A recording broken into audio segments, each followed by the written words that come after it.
Hello, my name is Athena Waddell, and the book that I selected was Celebrate the World, Dia de los Muertos, written by Hannah Elliott, illustrated by Jorge Gutierrez. I will be giving a brief description of the book, as well as a direct quote and some identification of the genre and description of visuals, so I hope you enjoy. The plot doesn't necessarily follow a set group of characters. It actually follows Mexican culture as a whole. Hannah Elliott then goes on to explain that Mexico is not the only country that celebrates Dia de los Muertos. It doesn't necessarily specify the other countries, but she does touch base on the fact that a lot of other countries celebrate this holiday as well, to educate the kids that it's not just a Mexican tradition. She then really dives into what the holiday and the tradition is about, which is the celebration of past loved ones, whether that be relatives or friends.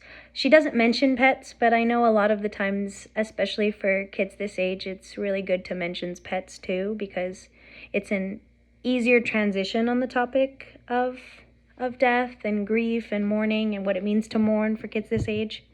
There's a really big emphasis in the book that despite the holiday translating to Day of the Dead, it's celebrated throughout a few days. It's not just a singular day, which is a very big misconception. The author then touches base on the fact that the celebration includes, festive decorations, bright colors, not fancy food, but maybe food that reminds you of your loved ones or isn't typical at dinner, right? So something that's not fancy, but special. I guess special would be a better word. And the reasoning for doing this is to honor the dead, right? So honoring loved ones, whether that be somebody who passed away recently or passed away hundreds of years ago, it really doesn't matter. What matters is keeping that person's memory alive and leaving something for them that is, once again, special. On top of the special things you leave, there are some more traditional things that are left.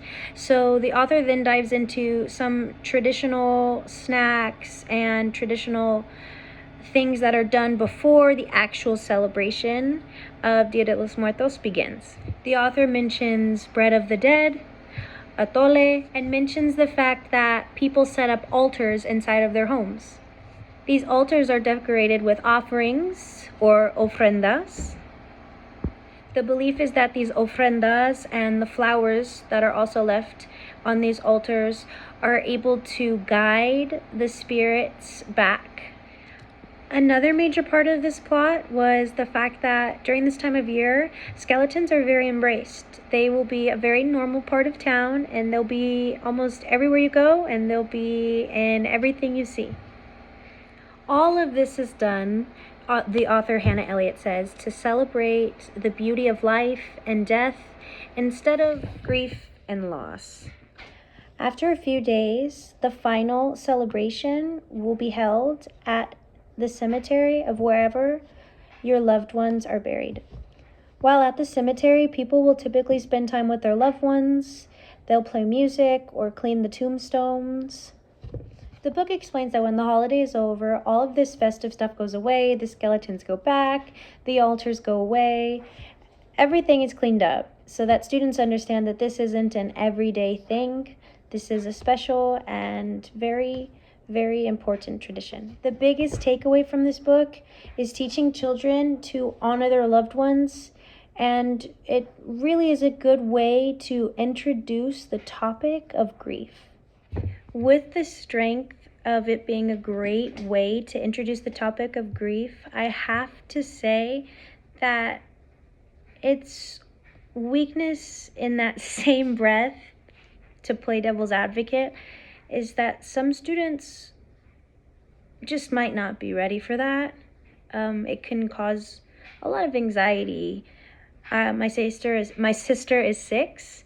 I know whenever we mention my grandma getting old that she actually cries. So for certain students or more emotional students, this could be a little hard.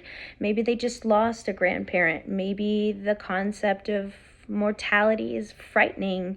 So I do think that it's a great way to introduce the topic of grief, but I also have to be cognizant of the fact that some kids are a little more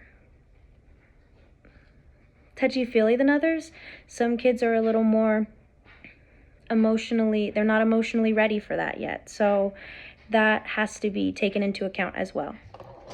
This book would be classified as a nonfiction due to the fact that it is not a real story that took place. There's no real account. It's not the Civil War. I can't give you exact dates. There's not specific people. It's not real. That being said, it does touch base with real life topics and culture, and that should be taken into account. But in the grand scheme of things, this is a nonfiction book. Visually, I think this book is impeccable because although this movie is a little bit old, especially for children that would be reading this book, they'd probably be around, like I said, TK to first grade, but they could and probably have, depending on, their home life or previous experiences, watched the Book of Life. And the illustrator, Jorge, he did the animation for the Book of Life. So if you've ever seen the Book of Life, that should give you a really good indication of what the visuals look like. In terms of what they made you feel, it was just very happy, bright colors. It was very cultural. You could see a lot of, pretty much everything in the book had a touch of Mexican culture. It created you felt like you were in the book aspect. And maybe that could be my previous experience with the illustrator and my love for his previous work, but I loved the illustration. Like I said, that you felt like you were in the book. It was very it was 2D, but it felt 3D.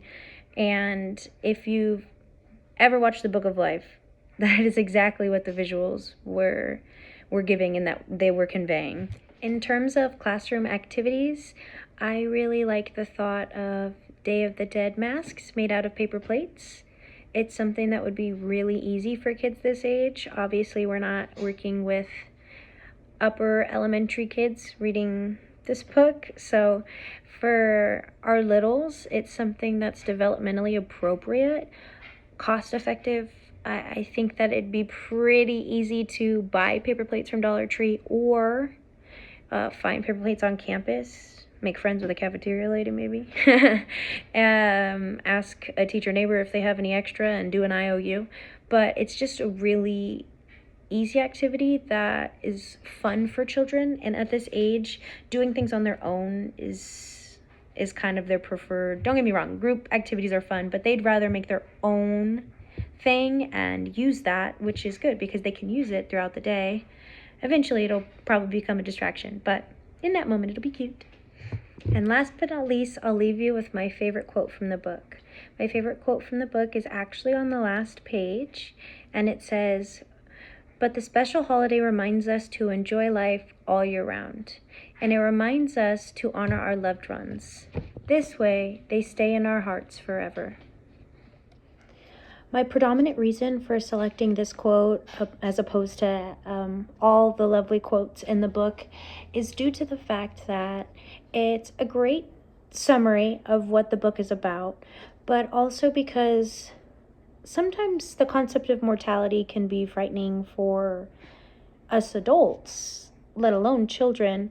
And I think that it's comforting to me to know that maybe life doesn't end after death, and death doesn't always have to be so finite. Thank you so much for watching my video, and have a great day.